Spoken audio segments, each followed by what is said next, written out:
Hello, this is Sonja from my Happy Space. Welcome back at my channel. Today we're going to do another entry in my Hello Joy. We're nearly getting to the end of the devotional. We are at the second last part of the devotional, and today we're looking at the topic Joy in Trials. On my Facebook group, we went in depth through it, but I haven't made any entries yet for it, so I wanted to do an entry for you today and obviously just talk a little bit more about the devotional. So yet again, if you haven't picked up this devotional, this is a free devotional which I made available with all the ephemera. It's a 7-week study, and I will link up a video you need to watch and just follow in the instructions, and then I will send you the devotional free of charge. You're always welcome to join us. Our Facebook group is always going to be there. The live videos is always going to be there. You can just come along, do your entries, post it there, watch the live videos, comment on it, and yeah, we're just a nice community over there. So yeah. So I have pulled some ephemera pieces which I want to use. I have pulled a stencil. Let me just show you how the stencil look. It's sort of a rose. It actually looks very nice behind here. And then it's got a background, or not a background, a frame. I'm actually not 100% sure how to use it, but I'm just going to use it as I think I should use it. Let me know in the comments below if you think of a different way to use it. Then I've got different inks. I haven't tested them yet. I want to use maybe the yellow because there is yellow flowers. Maybe I want to make the small little flower yellow and the big one pink. So I'm going to use that. And then I want to pull a blue or a green that will work out. I've got a distress oxide and a distress ink. Don't know, I think one of them are a bit more vibrant than the other one. And then I've got Salvage Patina. I don't actually know which one is going to look the best. I actually think I'm going to put this Stormy Sky away. I think, well, then maybe it will go well. What I will do is I'll do a little bit of a test, and then I'll decide which one is going to work the best. I've got my contour brushes here. I've marked them with washi tape. This one I use for pinks and this one for blues, and I probably will use this one for yellow.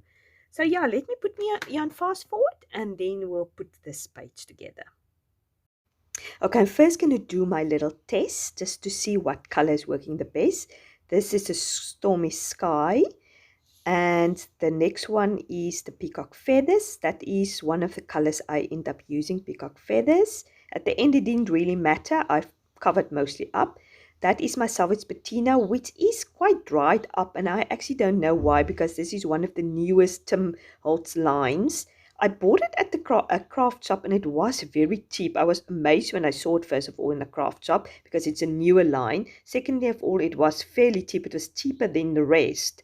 So I wonder if it wasn't a Duff one I bought, and I won't accuse the owner of the craft shop that he knew about it, but it was just strange that it was cheap, and when I opened it, it looked very haggard and dried up.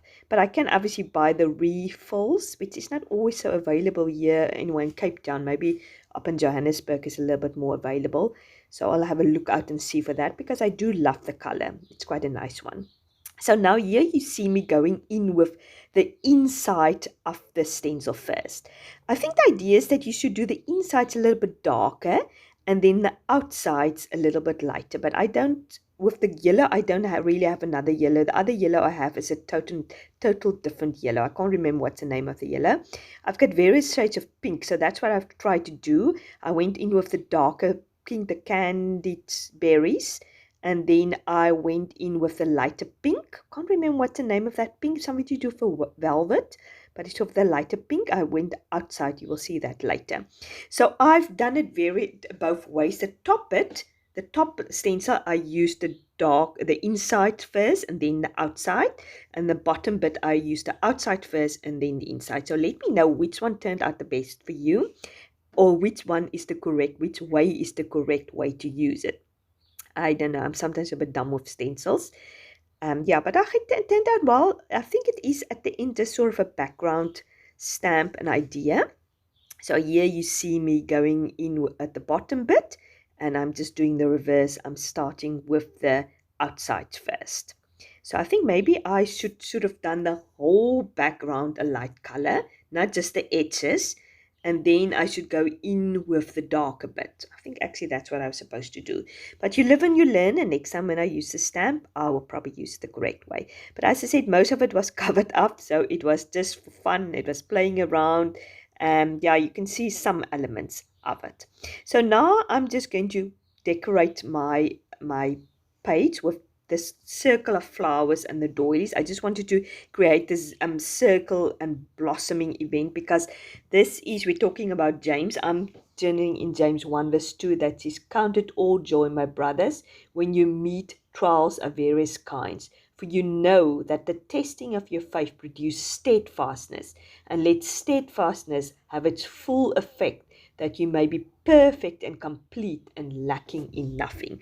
And this is my idea, having this flowers almost bloom where you plant it, even if it is in a trial and in a difficult situation. Consider it all joy. You don't have to find joy and be happy and jumping up when hardships comes to you, but just know God is working in your heart. He's creating steadfastness that will lead at the end for you to be made complete and lack nothing. And as I said in the devotional, that it's interesting, when trials comes our way, we often think things is getting taken away from us, our peace or our health or our money or our relationships are taken away from us. But actually that's the opposite. When we go for trials, it creates a point that we lack nothing, that what we have is enough. When we have Jesus, it is enough. And then I also talked about that Corrie ten Boom saying that is, you can never learn that Christ is all you need until Christ is all you have. And that is so beautiful. I think when we go for trials, we are so reliant on the Lord that we dig so deep that we are coming into His presence. And as we know, when we are in His presence, there is joy. As I said, when on our Facebook group, which I will link down below again, I went into much more detail. So as you can see, I've done my circle and burst it out. I used my alpha tiles or my Scrabble tiles, which is a free printable if you join the Facebook group. If you want to have that, I've done that joy in trials, and I use one of these tags which I've cut out, and I put the joy at the top. And then I decided just to for fun have this leftover tag just coming out from the bottom. I just thought it was a great idea, I don't know why, and put a little bow on there. And I also decided just to use some of the seam binding, which actually worked perfect with this devotional, the colors, just to make a bow there at the top. And I tear some paper and to make some sort of faux washi tape there at the top. Yeah, and I think it all works out nicely and all came nicely together. So I hope you enjoyed this entry. It's not too late to pick up the devotional. As I said, you can always join us, and I'm already thinking of my topic for my next devotional, though it's only will be next year, sort of, I think April, May, God willing. So if you like this video, please give it a like. I'd really appreciate it. And if you haven't subscribed to my channel, I'd love it if you can become part of my Happy Space family. And you must have a fantastic weekend. God bless, and I'll talk to you next week. Bye-bye.